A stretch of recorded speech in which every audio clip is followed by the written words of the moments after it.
Isn't housework your job? Why do I have to do it just because you were hospitalized? You originally said I didn't have to do the cleaning, so I absolutely won't do it.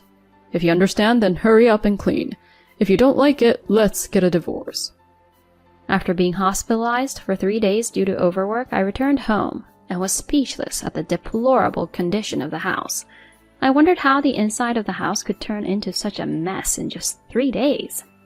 The entrance was littered with muddy shoes, and the laundry piled up in the washing machine had an unpleasant smell. The kitchen sink was filled with unwashed pots, dishes, and cups piled up like a mountain. On the table, half-eaten takeout meals in empty containers were left, emitting a foul odor. The floor, of course, was covered in dust and felt gritty. Despite this situation, my husband blamed me for not cleaning and didn't lift a finger to help. And to top it off, he mentioned divorce. I didn't want to worry my kind-hearted in-laws, so I didn't want a divorce. I was more concerned about my in-laws than my husband, so I lowered my head to him. "Can't you reconsider the divorce?" My husband smirked as if he had expected me to say that. Sure, if you really don't want a divorce. My name is Johanna. I love my job, and before I knew it, I was in my 40s. Even so, I didn't mind it too much, but my parents felt sorry for me and started arranging matchmaking meetings. I initially declined the first few proposals, stating my love for work and how I absolutely didn't want to get married. However, the last proposal they brought up was a matchmaking with my childhood friend Melvin, who lives near my parents' house. A matchmaking with Melvin, huh? They've always been kind to me, so maybe I should at least meet him. Convinced by my parents, I agreed to meet him, but it had been a long time since I had seen my childhood friend, with whom I had been matched with. My parents are busy, so we only communicated over the phone. Even during the matchmaking process, I only met with my childhood friend. He is 5 years younger than me, and when we were kids, I used to hold his hand a lot. Yeah, I used to always follow you around, right? When you were little, you were such a cute, spoiled kid that I couldn't help but tease you. That's right. It was during a summer fair when we were little. We reminisced about old memories and hit it off. Melvin said it was okay for me to continue working, so we started dating, and a year later we got married. This happened when I was 38 years old. Since we did not have a wedding, Melvin, who became my husband, met my parents only at the introduction meeting, and after that, we did not see each other very often. To make up for it, my in-laws were very considerate and caring. I had often visited my husband's house since I was a child and knew his parents well. My in-laws were very happy that I was getting married. I'm so happy that you're coming to be our daughter-in-law, Johanna. Are you really sure about Melvin? Yeah. This guy has always lived with his parents and can't do anything, you know? Melvin had never lived on his own, and he always said that his parents had taken care of all the household chores and he couldn't do anything. Even so, I thought he could manage some things. Whatever he couldn't do, I could handle. That's what I believed. However, Melvin, the washing machine wasn't running. Just putting clothes in won't do it. You have to add detergent and press the button. Oh, right. I'm sorry. It turned out that Melvin couldn't do any housework at all. I tried to teach him a few times, but he couldn't seem to remember and kept making mistakes, leaving me to redo everything. I couldn't help but chuckle at my husband, who apologized with a look of embarrassment, thinking that some things never change from childhood. It's okay, I'll take care of it so you don't have to do anything. Oh, but could you at least handle the simple task of taking out the trash? I couldn't help it, so I decided to take on the household chores myself and asked my husband to handle the task of taking out the trash, something anyone could do. My husband is generally kind, but sometimes he has these moments that make me wonder. For example, when we were looking at my high school yearbook together, he pointed at a classmate and said, "This person looks ugly, wow." When talking about the school trip, "Johanna, did you go on the school trip? I thought you couldn't because your family was poor." He said these things seemingly without any ill intent. Even with the dishes I served for dinner, "This tastes bad. I don't want any more." He would openly express his thoughts, much like a child, and I wished he would be a bit more subtle in his words. I did bring this up with him once, but he responded with a sulky attitude and refused to listen, so it was impossible to have a conversation about it. By the time we reached the third year of our marriage, my job became busier than ever during the peak season, with about a month of continuous overtime. I would come home late at night, leaving me with very little time for household chores. As a result, the house quickly became messy. "Hey, Melvin, could you help with some of the housework?" Seeing how challenging it had become for me alone, I asked Melvin for assistance, but he frowned in response. "Didn't you say I didn't have to do it? Did you forget what you told me?" He retorted this way and refused to listen. With no other option, I began waking up early in the morning and cleaning late at night, sacrificing my sleep to manage the household chores. This was amidst the fatigue from work, and one day I collapsed due to overwork while at work. I had to be taken to the hospital, where I stayed for 3 days. "Johanna, are you okay?"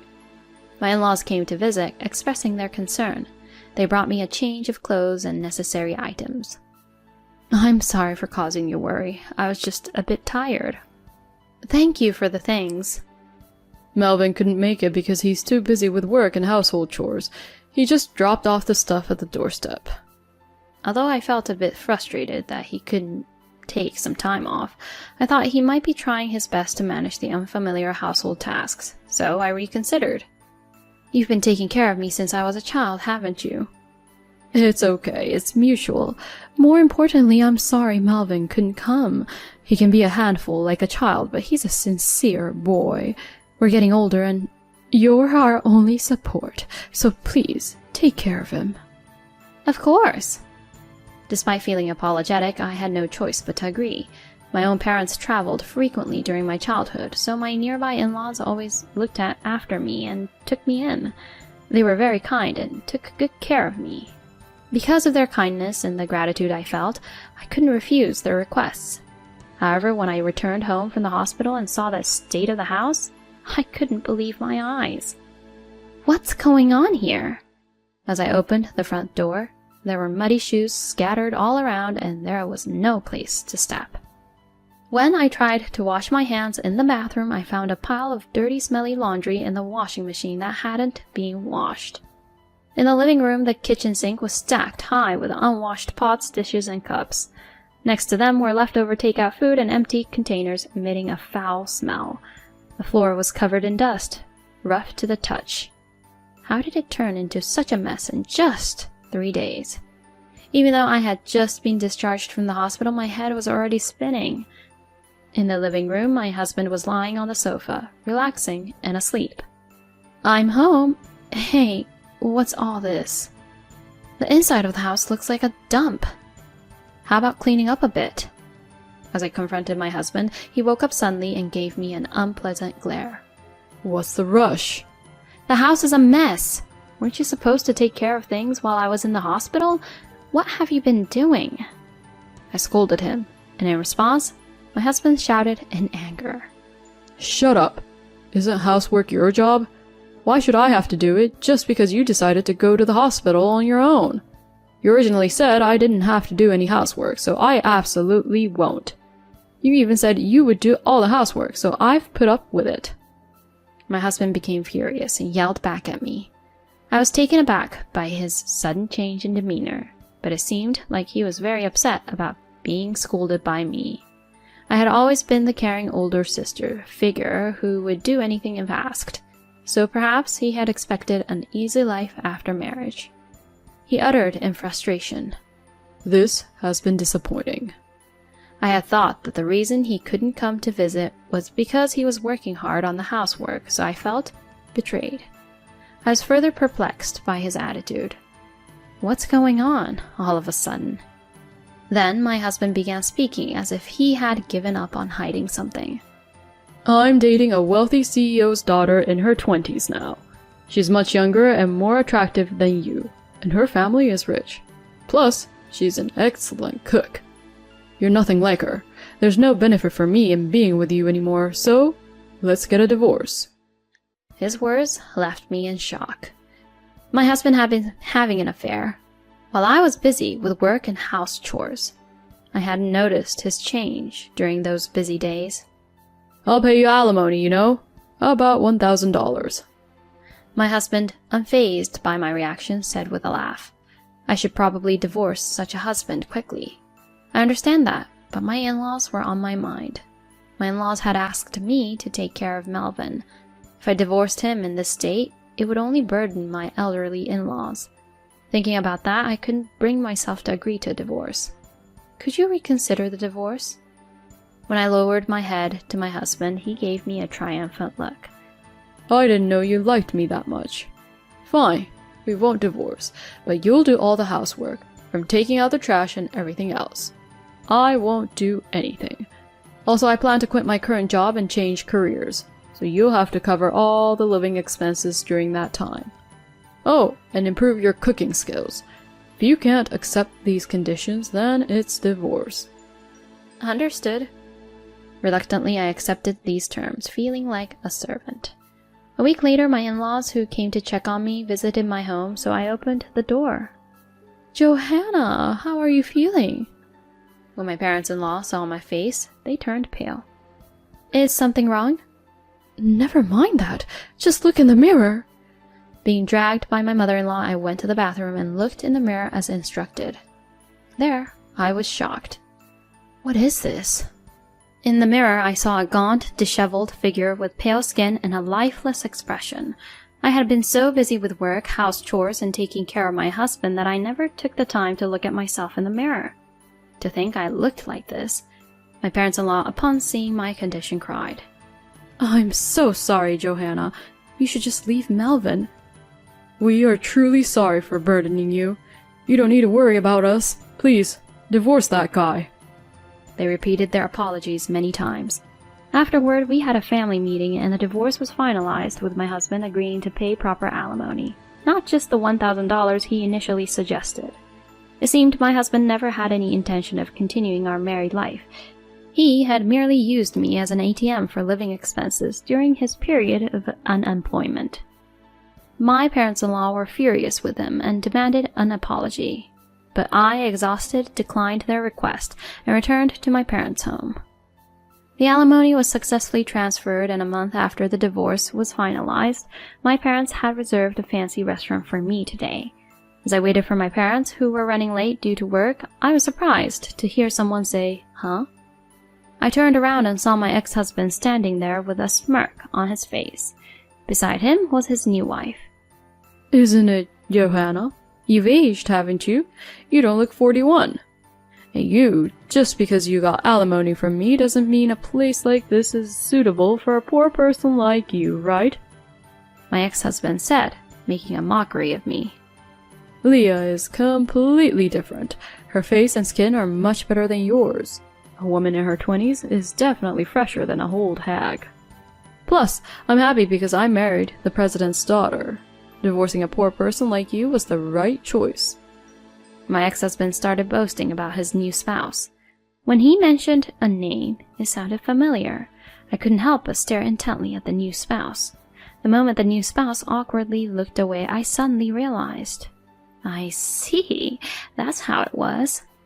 Melvin, you've been mocking me for so long, but the foolish one here is you. I'll give it back to you twice as hard. Understanding everything, a little smirk escaped from me. Ignorance is bliss. My condolences. What do you mean? Don't make excuses just because you're frustrated. As my ex-husband continued to confront me, I explained to him. Your new spouse, Leah, was my classmate, you know. Huh? What are you talking about? Leah is in her 20s. Do you seriously think you can pass for being in your 20s yourself? No, Leah is different. She's the same age as me, but she's lied about her age. She's probably had some plastic surgery to look younger. Do you remember when you saw my high school album and called someone ugly? That was Leah. I recognized her because there's a resemblance. Saying this, Johanna's husband looked wide-eyed at his new spouse. No, you've got it wrong. As the new spouse denied it, while acting suspiciously, I managed to guess her personal information. Come to think of it, you had a distinctive mole on the back of your neck, didn't you? I remember because our classmates used to tease you about it. Upon hearing their accusation, the husband turned pale. It seemed to be true. When confronted by her husband, the new spouse confessed. It turns out, the new spouse had a complex about her face and ended up repeatedly getting plastic surgery, leading to a dependence on it. She also lied about their age. My ex-husband was dumbfounded by the confession of his new spouse, but I have more money than you, he shouted. I sighed at my ex-husband's words. It seems like you've been mistaken for 41 years, but I'm not poor. My parents were busy running a company, that's all. In other words, I'm a president's daughter, and our family is reasonably well off. It seems my ex-husband used to think of me as a poor child who was often left in others' care when I was young, assuming my parents were desperately working. However, it turns out it was my ex-husband's parents who received financial support by taking care of me. While my parents' house was small for our family to live in, they mostly stayed at the company overnight, so the house was originally purchased for my use by them. By the way, the reason I worked so hard was not because I was poor, but because I didn't want to lose to my parents. I wanted to show them I could succeed on my own. When I told him this, my ex-husband was in a state of shock. That's when my parents arrived. I've heard everything. Dad is furious and giving a lecture to my ex-husband. Mom is smiling faintly, but it's the face she makes when she's angry. In this unexpected situation, my ex-husband turns pale and panics. Then the surprised manager arrives due to my dad's orders and tries to kick them out. What are you doing? Leah is the president's daughter, you know? And yet, do you really think it's okay to treat her like this? In response to the shouting ex-husband, my mom chuckles. You don't know anything, dear. Her family's in the red and on the brink of bankruptcy. Their company has so few employees you can count them on one hand. It's a tiny, struggling business. That's... My mother revealed the truth, and my ex-husband and his new spouse seemed on the verge of starting a fight, eventually being escorted out by the manager. I couldn't help but think, serves him right. Afterward, my parents sincerely apologized to me. My parents talked about how they pushed for my marriage to my ex-husband just because his parents were nice people. I didn't blame my parents because I had similar thoughts. Furthermore, they insisted that next time they would find someone good, but I politely declined. I'm already in my 40s, my career is going well, and I've built a solid professional foundation. From now on, I intend to live my own life and trust any good encounters to the course of destiny. A year later, I received a message from my ex-husband. It seems that at first he had a good time with his new spouse, but as my mother predicted, the new spouse's company went bankrupt. With no money left, the new spouse couldn't afford cosmetic maintenance, resulting in an inability to maintain a youthful appearance. She ended up looking older than their actual age. My ex-husband tried to get a divorce, but it seems his new spouse refused, reasoning that they had finally gotten married. Furthermore, my ex-husband has been abandoned by both his ex-in-laws and can't return to his family home. He's also been shunned by friends, so it seems he has no one to turn to.